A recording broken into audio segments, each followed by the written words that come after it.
The investigation into former President Trump's handling of top secret documents, President Biden's warnings about threats to democracy, and the resurgence of labor unions are all playing into this year's midterm elections.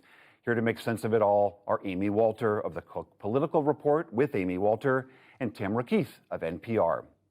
Welcome to you both. Thank you so much for being here on Labor Day. Of course. So, Amy, as we saw earlier in the program, we've seen this further developments in the DOJ investigation. We've seen President Trump very angrily responding to it, and this all coming on the heels of President Biden warning that there's a real threat to our democracy. Neither of those two men are on the midterm ballot, right. And yet here they are center stage. And yet you wouldn't know that, right? Right. We've Is never this going to matter? Well, we've never seen anything like this before. I mean, midterm elections are almost always a referendum on the party that's in power. It's hard to make the out party the focus. The only time that has actually succeeded was in 1998 when it was Democrats in the White House, Republicans impeached then President Clinton.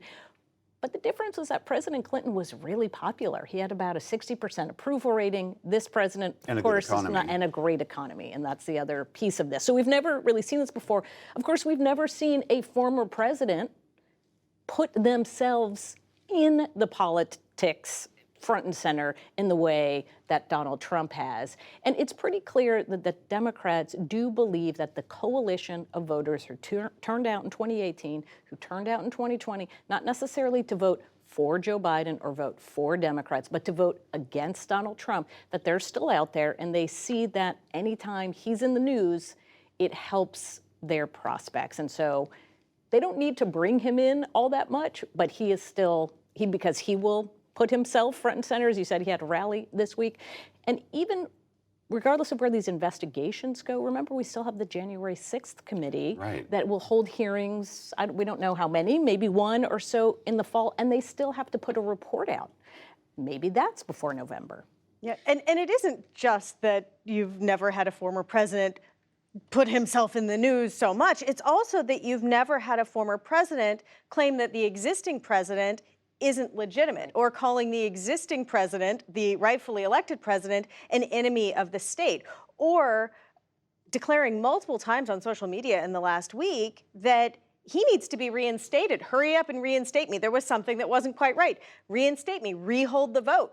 That's absolutely unheard of. And so when President Biden is talking about democratic erosion, or when academics who specialize in democratic erosion are talking about democratic erosion, they're talking about the idea, this sort of fundamental idea of democracy, that if you lose, you accept that you lost, that has been broken.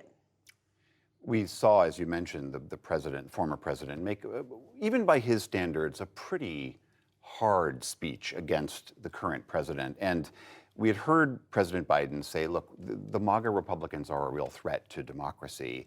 And President Trump, this past weekend, former President Trump, flipped that on its head. Let's take a listen to what he had to say. These are very dishonest, sick people. Very dishonest people. Americans are sick of the lies, sick of the hoaxes and scams, and above all, sick of the hypocrisy. But our opponents have badly miscalculated. This egregious abuse of the law is going to produce a backlash, the likes of which nobody has ever seen before. Amy, do you think that, I mean, some people have suggested that President Biden and all of his warnings about former President Trump and his supporters was an effort to goad Trump into doing what we just saw him doing, putting himself back at center stage. Do you think politically that does benefit them?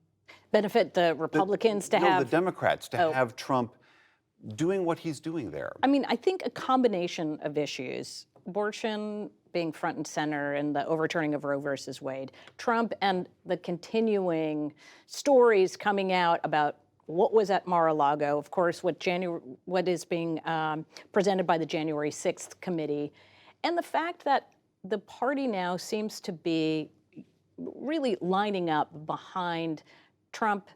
All the candidates who he's endorsed have won these primaries. So he is in some ways still on the ballot, even even though he's not, and even though he's no longer in the White House. The backlash thing is an interesting point. Is it that they're going to turn out a whole bunch of people who might not have been particularly interested in showing up in the election to come out and support Republicans because they want to defend the president? At the same time, I was watching that and I just thought, oh my gosh, it's not just that we're reliving 2020, we're reliving 2016. And voters are also looking at this and thinking, are we going to relive this in 2024? So the exhaustion level among independents, I think, is what we really need to watch for. And if I'm a Republican strategist right now, and we're hearing them on television, we're hearing them in news reports say, we just want to focus on the economy and we want to focus on Biden. Tam, we saw a lot of these, both the president and the former president, in Pennsylvania. Now, there's some high Senate races there, but there's also seemed this issue of trying to woo union voters. Democrats have always thought, like, those are my guys. Is that going to hold true? There has been a growing separation. You know, there was a time, a long period of time, where union voters were Democratic voters. Union voters, union members campaigned for Democrats. Even going back many years, but in 2016, I was out interviewing union voters, and they were telling me, yes, our leadership is Democratic, we like Trump. So that separation has been happening for some time. President Biden today giving 2 speeches to 2 big union crowds, even not in front of union crowds. Joe Biden loves to talk about his connection to the labor movement. And the labor movement is getting more interesting than it has been for a long time. It used to be very tied to sort of industrial jobs. And now various... You're seeing Amazon, yeah, I'm thinking Amazon, Starbucks, Chipotle. Yeah, areas of the economy, as the economy has shifted away from industrialized labor, so has the labor movement. And the labor movement has more life right now than it's had in a long time, a lot more support than it's had in a long time. But again, it's not clear that that sort of lockstep for Democrats exists the way it did, you know, a generation ago.